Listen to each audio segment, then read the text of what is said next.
Joining us now from dailyworth.com are Amanda Steinberg, founder and CEO, and MP Dunleavy, editor-in-chief. They have tips on making the right budget for your lifestyle and sticking to it. MP and Amanda, thanks so much for joining us. Thanks for having us. So happy to be here. So, MP, you say that we need to ask ourselves sort of 3 questions when starting the daunting task of making a budget. What are they? Well, first of all, I think Amanda and I both feel like it doesn't have to be a daunting task. It can actually be kind of fun because in reality, as we were just discussing, a budget should work for you.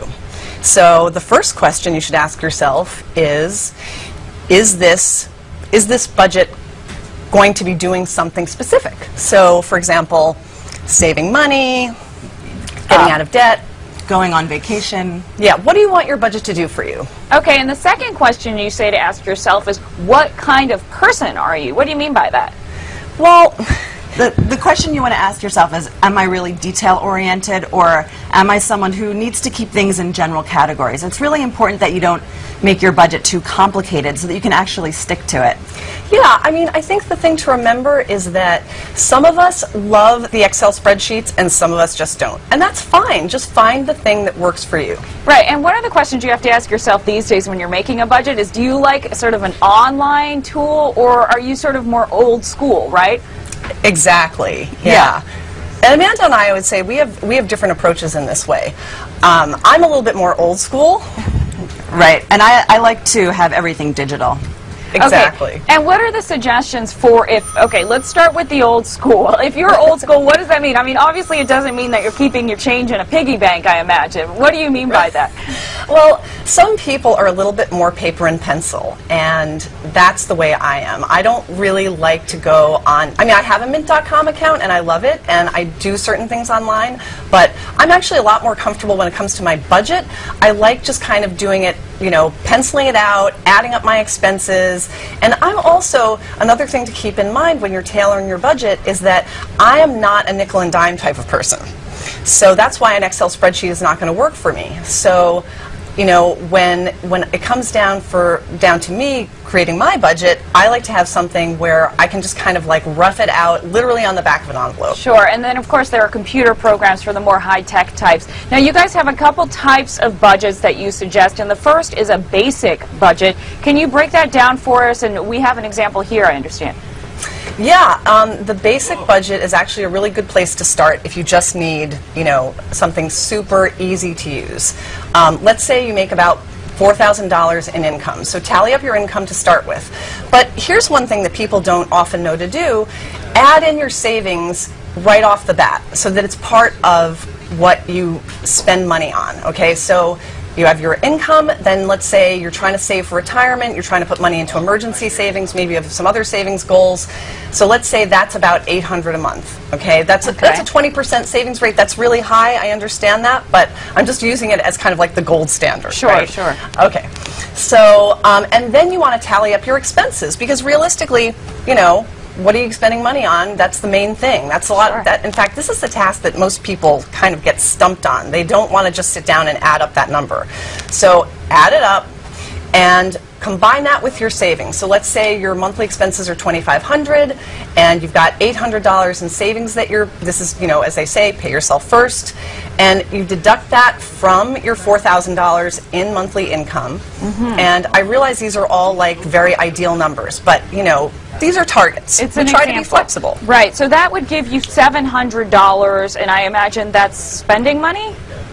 Exactly. So then what you do, and this is the beauty of this basic budget, is that it's super easy to then regulate yourself, because you have the $700, you break that down to roughly $175 per week that you can then allocate to the things that you want to spend money on. Now, I'd like to suggest it may not be super easy for everyone. Right. So that's a good point. Something that I do, so I personally have $800 a month that I can spend on anything from food to entertainment.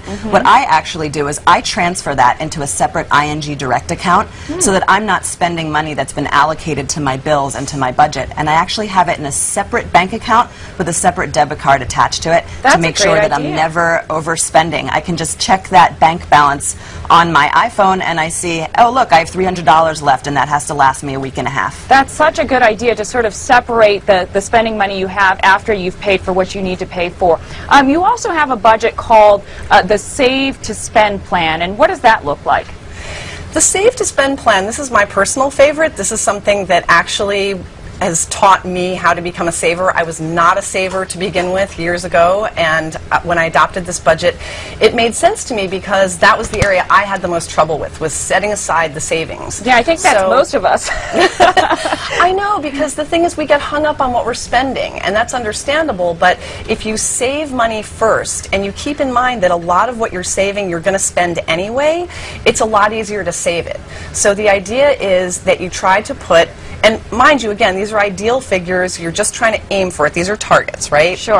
We're not trying to be perfect. We're just trying to be realistic. So you try to save 10% for retirement right off the bat. And then you try to save 10% for short-term savings. Short-term meaning, like, we all have short-term expenses, like, you know, you lose your cell phone charger and you have to go buy a new one. Oh, okay, right. So you just need to have a little stash where that's what, you know, for unexpected. For unexpected expenses, exactly. And then you put another 10% into long-term or emergency savings, which is also, it's stuff you can sort of know that's coming down the pike, so it's less unexpected. It's more like, you know, my husband and I had to fix our brakes, okay? So that's a good example. You know at some point you're going to have a car repair. You know at some point you're going to have a house repair. Or, as Amanda and I were talking recently, camp. Yeah. Camp. Cost of camp for our children. The cost And then, of course, 60% is for essential savings. Now, making your budget is one thing, guys, but sticking to it is another. What are some tips for sticking to the budget you have? I think you just have to remember that everyone falls off their budget, and that's where people get really lost because they think, oh no, I've designed a budget that I can't stick to. But the thing that you have to remember is that you should design a budget that supports you, and if you fall off the budget, it's something that happens to everyone. You may just have to redesign your budget so that it supports you. Your budget is there to support you. You're not supposed to fit into your budget. That makes a lot of sense. All right, MP and Amanda from DailyWorth.com, thanks so much for joining us with those great tips. Thank you. Thank you.